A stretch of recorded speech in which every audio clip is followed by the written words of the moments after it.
The American Civil War: Causes, Conflict, and Consequences. The American Civil War, 1861–1865, stands as one of the most defining events in United States history. It was a brutal conflict that determined the fate of the Union, abolished slavery, and reshaped the nation's political and social order. More than a century and a half later, the war remains central to understanding America's struggles with freedom, unity, and equality. Causes of the war.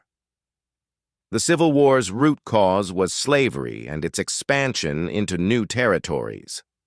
Southern states depended on slave labor for their agricultural economy, while the North, increasingly industrial, moved toward free labor. The question of whether slavery should spread westward into new states deepened divisions. Compromises like the Missouri Compromise, 1820, and the Compromise of 1850 only delayed the inevitable clash. The 1860 election of Abraham Lincoln, who opposed the expansion of slavery, was the breaking point. Southern states feared the end of their way of life and seceded, beginning with South Carolina in December 1860. By early 1861, 11 states had left the Union to form the Confederate States of America. Major events of the war. The war began in April 1861 when Confederate forces fired on Fort Sumter in South Carolina.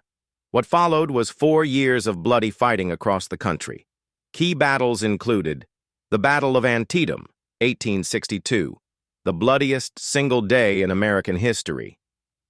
The Battle of Gettysburg, 1863, a turning point that halted Confederate advances into the North. The Siege of Vicksburg, 1863, gave the Union control of the Mississippi River. Lincoln's Emancipation Proclamation, 1863, transformed the war's purpose, making it not only a fight to preserve the Union, but also a struggle to end slavery. By 1865, Union forces under Ulysses S. Grant had worn down Confederate armies. General Robert E. Lee surrendered at Appomattox Courthouse in April 1865, effectively ending the war. Consequences and legacy. The Civil War caused staggering losses. Over 600,000 soldiers died, making it the deadliest conflict in U.S. history. But it also brought monumental change. The Union was preserved, and slavery was formally abolished with the 13th Amendment in 1865. Reconstruction that followed sought to integrate freed slaves into American life, though racial inequality and segregation